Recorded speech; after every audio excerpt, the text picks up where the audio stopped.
Bismillahirrahmanirrahim. Assalamualaikum warahmatullahi wabarakatuh. Innal hamdalillah nahmaduhu wa nasta'inuhu wa nastaghfiruh wa na'udzu billahi min syururi anfusina wa sayyiati a'malina. May yahdihillahu fahuwal muhtadi wa may yudlilhu falan tajida lahu waliyyan mursyida. Asyhadu an la ilaha illallah wahdahu la syarikalah wa asyhadu anna Muhammadan abduhu wa rasuluh, amma ba'd. Hadirin ikhwatul iman, jemaah Majelis Tafsir Illiyin, mudah-mudahan senantiasa diberikan hidayah dan maghfirah Allah Subhanahu wa taala. Kajian tafsir di Majelis Tafsir Illiyin pada kesempatan ini membahas surat An-Nisa ayat 122, halaman 98. An-Nisa ayat 122. Kita bahas tajwidnya dulu. Walla, alif lam samsiyah atau idgham samsiyah, karena sebetulnya di situ ada dua lam ya, cuman lam yang pertama dihilangkan diganti dengan tasdid ya. Di walla zi mantabi'i ya, a mantabi'i alif, manu mantabi'i waw. Semuanya dibaca panjang, cuman panjangnya tobi'i biasa ya, yaitu dua ketukan. Wa amilus, asalnya mantabi'i waw, tapi karena bertemu lam sukun maka langsung diidghamkan ya, dimasukkan ke huruf setelah lam. Wa amilus, wawunya diabaikan saja. So mad badal, liha mad badal, sanud qalqalah sugro, huruf dal yang sukun di tengah-tengah kalimat, jadi dibacanya dihentakan atau digetarkan. Sanud khiluhum, idhar syafawi, mim sukun ketemu jim secara terpisah, maka mimnya dibaca jelas di bibir, tahan dua ketukan. Janna gunna, nun bertasdid gunna. Ting ifa hakiki, kasrotain ketemu tak secara terpisah, jadi betul-betul dibaca samar, biar terdengar samarnya tahan dua ketukan. Ting taj qalqalah sugro, dipantulkan tapi sedikit saja, ringan. Ri mantabi'i ya, ming ifa hakiki, tahtihal. Nah itu, jadi bedain antara hak kecil dengan hak besar. Tah, nah itu kan kecil, itu tipis. Hal, nah, tahtihal, jadi biar ada seninya baca Qur'annya gitu. Jadi jangan hak kecil sama dibacanya hak besar sama. Tahtihal, idghar qamariyah, jadi huruf lamnya dibaca jelas. Ming tahtihal an, an. Nah cuman kalau yang an ini karena nun mati bertemu haknya itu dalam satu kata ya, tidak terpisah, dibaca idhar tapi sepintas saja. Idhar khalqi ini anhar, anharu kha mad badal lidi mad tabi'iyah fi mad tabi'iyah ha a mad jaiz munfasil. Mad tabi'i alif bertemu hamzah secara terpisah, jadi dibacanya lebih dari tabi'i itu, lebih dari biasa, luar biasa lah, 4 sampai 6 ketukan. Abada mad iwad asalnya abadan gitu, tapi karena jatuh pada waqaf, pada tanda berhenti, maka dalnya dibaca iwad, panjang 2 ketukan itu abada. Wa itu perpaduan antara bunyi a dengan ain, jangan wa, jangan begitu, jangan wa dallo tafhim labdul jalalah, atau lebih tepatnya huruf lam didahului fathah. Lafaz Allahnya dibaca tebal, wa dallo haqqo, nah haqqo mad iwan. Wa man idhar khalqi, nun mati ketemu hamzah secara terpisah, jadi nunnya dibaca jelas, tahan 2 ketukan di tenggorokan. Asdaku minallah tafhim ki matabiya la mad iwan.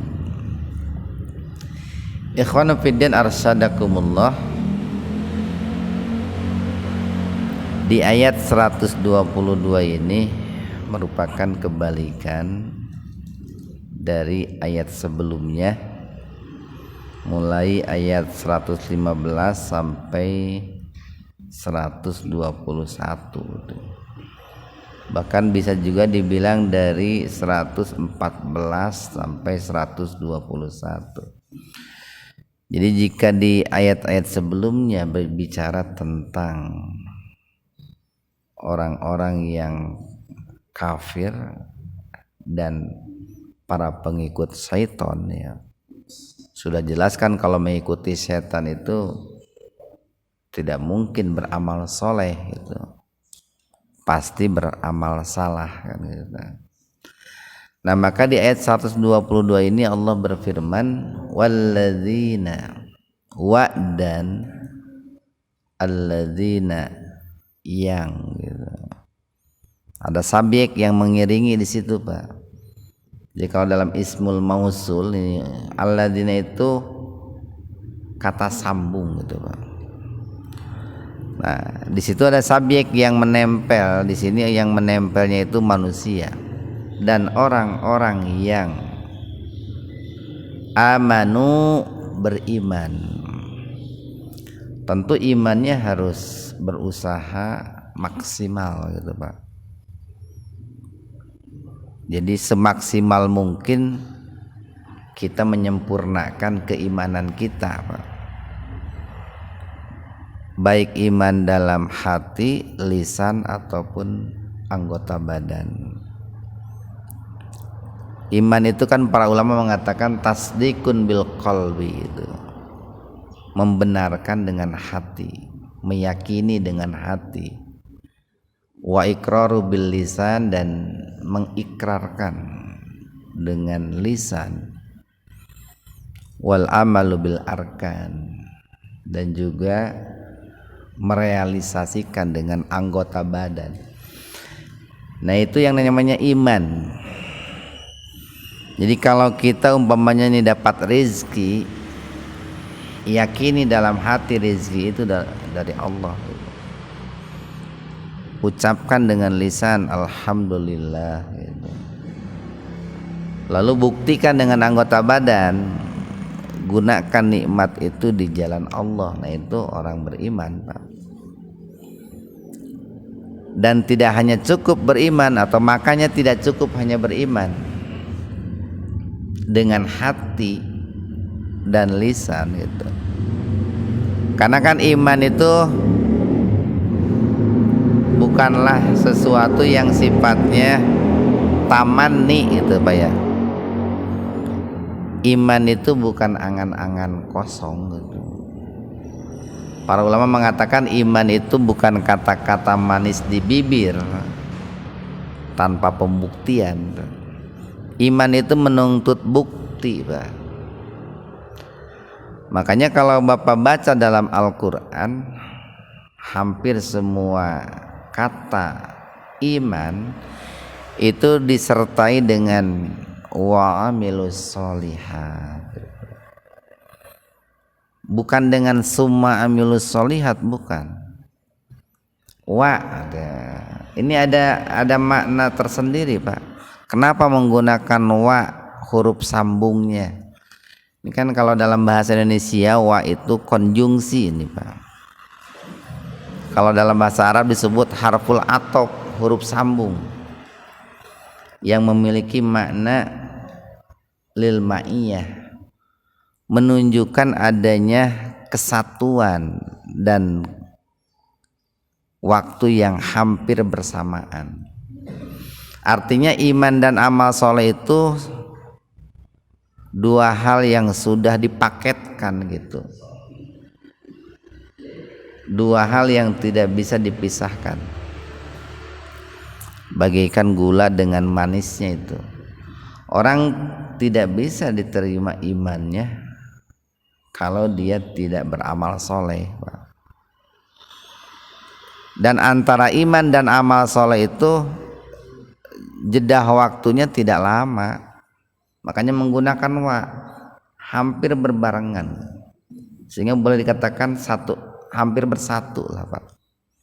Jadi tidak imannya hari ini, amal solehnya minggu depan, nggak begitu. Iman dan amal soleh itu bersamaan. Jadi pertama iman dulu, kemudian diiringi dengan wa amilu. Nah di sini kata amilu menggunakan wawu. Ada wawunya ujungnya, Pak. Itu menunjukkan bahwa dalam beramal itu bukan sendirian itu.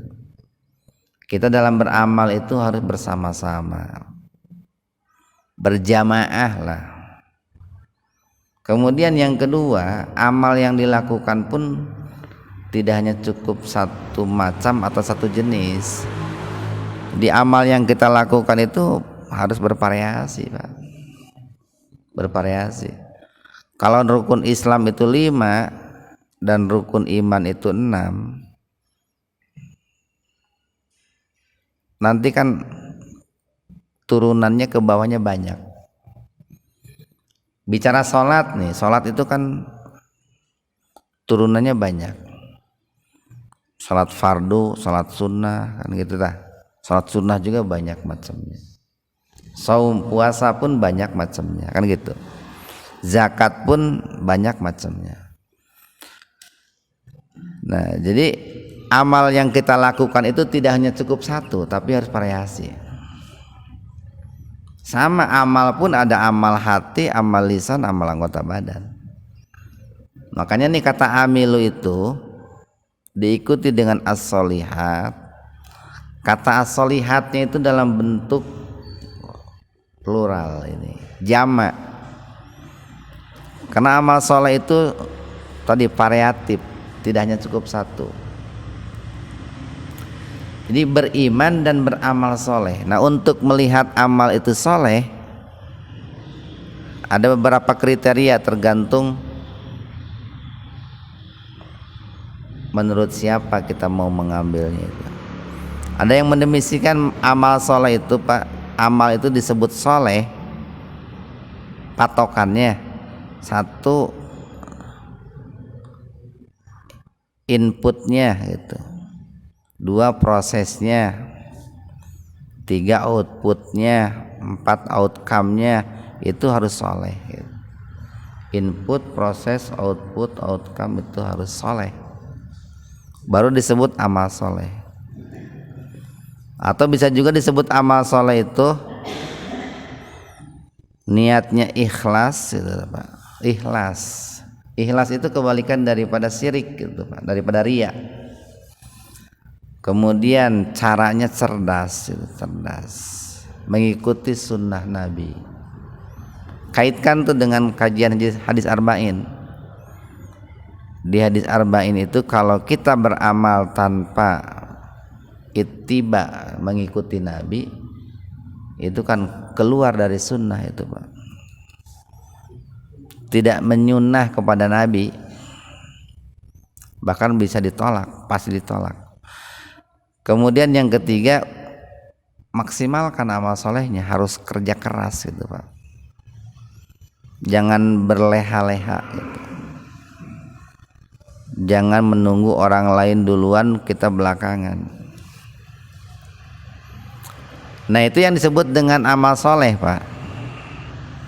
Jadi iman dan amal soleh nih, janji Allah, jaminan dari Allah bagi mereka itu sa. Nah, ini ada sa, Pak. Kalau sa menunjukkan adanya jedah waktu, nanti gitu, Pak. Disanudkhiluhum, nanti kami ya. Tahu dari mana kami? Ada nun, nu itu menunjukkan kami itu, Pak. Nanti kami, kata Allah, akan memasukkan mereka kemana? Jannatin, ke dalam surga. Tentu kan tadi kita katakan nanti itu menunjukkan waktu yang akan datang. Waktu yang akan datang itu ada dalam arti waktu dekat, ada dalam arti waktu jauh. Masa dekat, masa jauh. Dekatnya surga yang akan didapat itu dah di kehidupan dunia, Pak. Surga dunia lah istilahnya, Pak. Orang di dunia manakala hidupnya beriman, beramal soleh, akan dapat kenikmatan surgawi. Paling tidak hidup tenang gitu, Pak. Jauh dari kecemasan, ketakutan yang berlebihan gitu. Keluarga harmonis gitulah, Pak. Itulah. Sekalipun mungkin secara lahir hartanya biasa-biasa saja gitu. Kekayaannya biasa-biasa saja. Tapi kebahagiaan dalam dunia didapat gitu. Dalam waktu jauhnya nanti di surga, di akhirat, Allah akan masukkan yang bersangkutan itu ke dalam surga. Dan luar biasanya kata jannah itu taknya terbuka itu, Pak. Taknya terbuka, tidak tertutup, bukan tak marbutoh tapi tak tanis namanya. Itu menunjukkan bahwa surga yang Allah sediakan itu sangat luas, Pak. Sangat luas. Makanya jangan cemas kalau hari ini kita di dunia rumahnya tipe 21, nanti di sana itu sangat luas sekali. Atau surga yang Allah sediakan itu bukan hanya satu, plural, banyak surga, beragam surganya itu. Dan ini sangat terbuka, Pak. Jadi salah satu hikmah kenapa taknya itu tak tanis, itu menunjukkan betapa welcome-nya gitu surga itu bagi orang-orang yang beriman dan beramal soleh. Dan itu terbuka bagi siapapun, Pak. Terbuka bagi siapapun, syaratnya cuma dua, amanu wa amilus sholihat. Jadi surga bukan dikhususkan untuk para nabi, rasul, ataupun para sahabat, ataupun katakanlah para syekh, para kiai, tapi untuk siapapun selama beriman dan beramal soleh. Disifati oleh Allah surga itu nih, di Al-Quran banyak sekali nih, tajri yang mengalir, Min tahtiha, dari bawah surga itu al anhar, sungai-sungai gitu Pak. Tuh di zaman sekarang nih Pak, kalau menemukan air itu yang bersih, yang jernih gitu ya, rasanya tuh nikmat itu Pak, sulit kan Pak. Beda dengan zaman dulu, apalagi kecil gitu, yang namanya air itu kalau pulang sekolah, air sungai itu bisa diminum dulu itu. Air nama sigana langsung nyeri perut ya Pak. Dulu mas saya kalau pulang sekolah itu kan jalan kaki, sambil duduk-duduk di batu di sungai itu, diminum nggak apa-apa dulu itu. Mungkin di pinggiran-pinggiran masih ada tuh, daerah Cililin mungkin masih ayam gitu tuh. Gunung Batu gitu. Apalagi kalau di pinggir sungai itu kan ada tempat-tempat istirahat, berteduh gitu ya. Kudu masa kali-kali kudu ngaliwat gitu ya, jamaah hadis tafsir iliin gitu, ngaliwat ke pinggir sungai gitu Pak. Jadi biar tergambar bagaimana ya, minimal sedikit bayangan surga itu seperti apalah gitu. Jadi dari bawah sungai itu dari bawah surga itu mengalir sungai-sungai. Karena otomatis itu Pak, kalau di bawahnya ada sungai, udara yang berhembus itu kan udara yang segar itu, enggak gerah gitu Pak ya, semiliwir itu anginnya itu sejuk. Khalidina, mereka kekal, fiha, di dalamnya itu, abada, selama-lamanya. Ya mudah-mudahan kita termasuk di dalamnya gitu Pak. Wa'dallahi haqqo, nah itu Pak, itu merupakan janji Allah yang pasti benar itu. Ini kata haqqo itu menggunakan masdar itu Pak, bukan dengan kata fi'il, bukan dengan kata kerja, tapi dengan isim masdar. Itu menunjukkan Pak, bedanya isim dengan fi'il nih Pak nih. Kalau isim itu tidak terikat waktu, kapanpun, dari dulu sampai kapanpun tidak akan pernah berubah, itu isim. Kalau fi'il itu menunjukkan adanya sebuah proses naik turun. Nah di sini dikatakan bahwa janji Allah itu haqqo, pasti benar. Dari dulu sampai kapanpun Allah itu pasti benar janjinya, tidak akan pernah menyelisih janji. Nah kalau kita mungkin tidak bisa menggunakan isim, harus fi'il, kata kerja kalau kita. Kenapa? Karena seringkali janji kita itu kadang benar gitu, kadang tidak gitu. Kumaha mutna kalau kita menepati janji itu Pak. Lamun mutna keur alus, janjinya ditepati. Lamun mutna keur goreng, teparurun. Beda kalau janji Allah itu tepati. Makanya menggunakan isim itu. Wa'dallahi haqqo, janji Allah itu pasti benar. Waman, dan barang siapa, asdaku, yang lebih jujur itu Pak, yang lebih sidik gitu, yang lebih benar, minallahi, daripada Allah, kila, perkataannya. Ini man di sini menafikan, meniadakan. Artinya kalau diterjemahkan begini kan, dan siapakah yang lebih benar perkataannya daripada Allah Subhanahu wa taala. Artinya tidak ada seorang pun yang perkataannya atau kebenaran perkataannya melebihi Allah Subhanahu wa taala. Ini makanya kalau kita baca dalam hadis itu, Rasulullah sallallahu alaihi wasallam itu kalau berkhutbah itu terkadang atau sering mengatakan begini, fa inna asdaqal hadisi kitabullah, dan sebenar-benarnya perkataan adalah firman Allah. Wa khairal hadyi hadyu Muhammadin sallallahu alaihi wasallam, dan sebaik-baik petunjuk adalah petunjuk Muhammad sallallahu alaihi wasallam. Itu biasanya kalau Rasulullah dalam khutbah, terutama khutbah yang sifatnya formil, itu seringkali mengatakan seperti itu. Satu ayat lagi Pak nih. Laisa bi amanikum. Laisa, bukanlah, bi dengan amani. Amani itu tamani.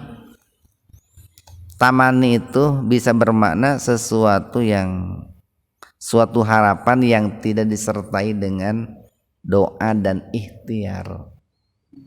Itu tamani Pak. Makanya yang namanya tamani itu mustahil terwujud gitu Pak. Yang namanya tamani itu mimpi gitu, mimpi. Ini lamun ceuk barudak mah ngimpi cenah gitu, didinya mah cenah. Beda dengan impian, Pak. Kalau impian itu biasanya disertai dengan usaha, ikhtiar. Jadi angan-angan kosong gitu Pak, tamani itu mustahil terjadi. Jadi ada ar-roja Pak, ar-roja itu atau al-himmah. Himmah itu cita-cita yang tinggi, yang mulia, yang disertai dengan ikhtiar dan doa. Ada tamani.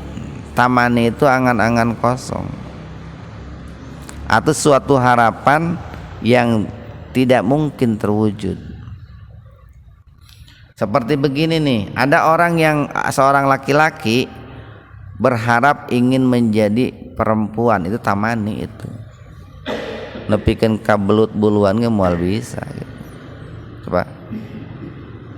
Atau bisa juga yang namanya tamani itu begini, ada orang ingin cerdas tapi tidak pernah menuntut ilmu, itu angan-angan kosong, ngimpi gitu. Ada orang lapar tapi tidak mau makan, tidak mau bekerja, ngimpi kalau dia ingin kenyang gitu Pak. Ada orang sakit ingin sembuh tapi tidak mau berobat, tidak mau berdoa, yang ngimpi gitu Pak. Itu tamani namanya.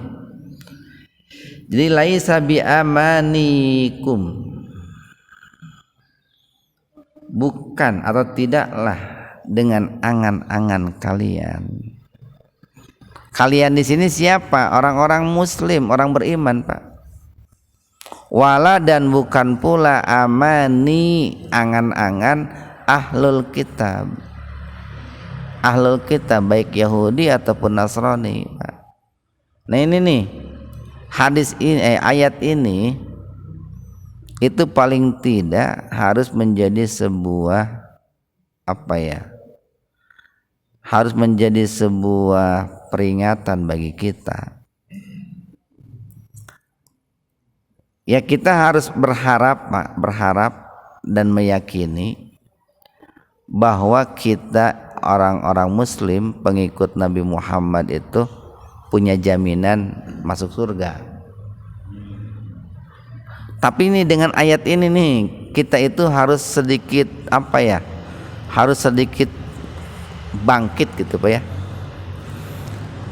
Bahwa untuk mendapatkan surga itu tidak mudah.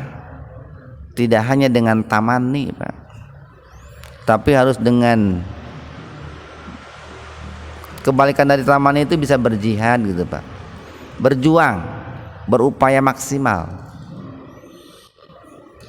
Makanya di dalam ayat ini nih, baik itu orang beriman, apalagi ahlul kitab Yahudi Nasrani, tidak mungkin mendapatkan surga kalau hanya dengan tamani, angan-angan kosong gitu Pak. Nah ini pentingnya bagi kita itu bahwa kita sekalipun umat Islam untuk mendapatkan surga itu tetap harus berusaha maksimal Pak. berusaha maksimal. Jadi lamun cek bahasa gaul lama tong mentang-mentang ngaku umat Islam terus merasa yakin bahwa diri akan masuk surga kalau dia mengaku muslim tapi tidak beramal soleh gitu Pak. Komo Yahudi jeung Nasrani mah gitu Pak. Jadi orang tidak hanya cukup mengatakan saya muslim, enggak cukup itu. Tapi tidak beramal soleh. Orang yang mengaku muslim tapi tidak beramal soleh itu ngimpi kalau mau masuk surga Pak. Namanya tamani itu teh, tamani. Makanya disindir nih oleh Allah, laisa bi amaniyukum itu. Untuk masuk surga itu tidak hanya cukup dengan angan-angan gitu Pak. Sok aya ding begini orang teh. Ah tenang we dengaran saya mah Muhammad pasti asup surga gitu. Dengan ngaran Muhammad eta geus yakin bisa bakal asup surga. Can tentu gitu Pak. Nah gitu. Jadi tidak cukup dengan hanya nama gitu Pak. Tidak cukup. Harus dengan usaha, doa, ikhtiar. Atau bahasa Al-Qur'annya dengan amal soleh. Man barang siapa ya'mal berbuat su'a keburukan. Asu itu kebalikan dari amal soleh Pak. Asu itu perbuatan yang dari mulai input, proses, output, outcome itu buruk, itu asu itu. Atau asu itu adalah amalan yang tidak mengikuti sunnah Nabi, itu asu. Nyanyahoanan gitu Pak. Ngieun amalan sorang-sorangan itu namanya asu. Yujza bihi, nah akan diberi balasan Pak. Ini menggunakan man ya, man ya'mal su'a yujza bihi man. Man itu satu sifatnya umum bagi siapapun, mau orang muslim, mau orang Yahudi, mau orang Nasrani, man. Kenapa? Karena mereka manusia. Yang jelas man itu satu untuk yang hidup, yang kedua untuk yang berakal, itu man. Makanya di Al-Quran kan ada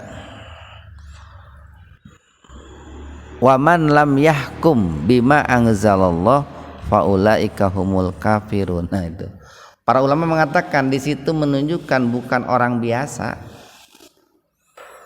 Jadi orang yang akan dikenakan vonis kafir itu adalah orang yang berakal Pak. Seorang intelektual yang memutuskan, merancang, memutuskan gitu perkara hukum. Kalau orang awam nih ngerti apa-apa kan ngikut Pak, ngekor itu kepada seorang intelek gitu. Jadi man itu menunjukkan hidup, berakal dan berlaku bagi siapapun yang namanya manusia, mau muslim, mau Yahudi, mau Nasrani. Jadi barang siapa yang berbuat keburukan akan dibalas. Ya, balasannya seperti apa ya? Melak cabe kan buahnya cabe gitu Pak. Malah kopi buahnya akan kopi. Jadi yang namanya keburukan ya balasannya keburukan lagi Pak. Jadi jangan begini, saya mah muslim cenah, saya mah budak kiai, jadi walaupun berbuat buruk buahnya pasti halus, mual bisa itu.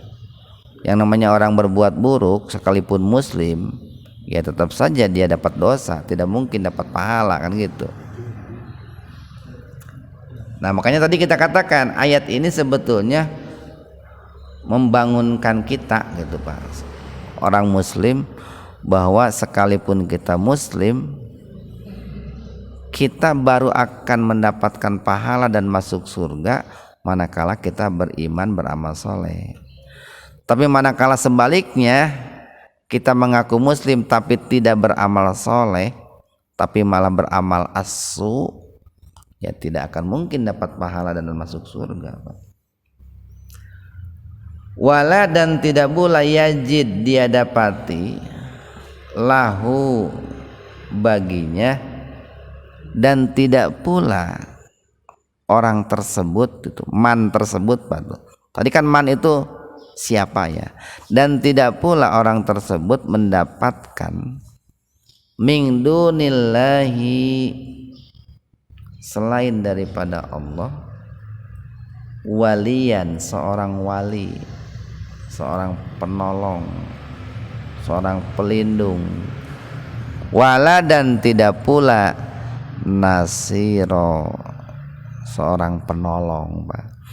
Nah, jadi sekali lagi nih ayat yang 123 ini itu merupakan sebuah motivasi bagi kita gitu, Pak. Bahwa kalau kita ingin mendapatkan wa'dallahi, janji Allah, apa janji Allahnya itu? Sanudkhiluhum jannatin tajri min tahtihal anhar, dimasukkan ke dalam surga.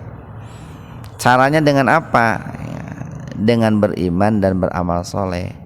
Tidak hanya cukup kita mengaku muslim tapi tidak melakukan amal soleh. Orang yang mengaku muslim tapi tidak beramal soleh itu namanya tamani itu, Pak. Angan-angan kosong kalau ia ingin masuk surga. Mudah-mudahan ada manfaatnya untuk kita semua. Subhanakallahumma bihamdika asyhadu an la ilaha illa anta astaghfiruka wa atubu ilaik.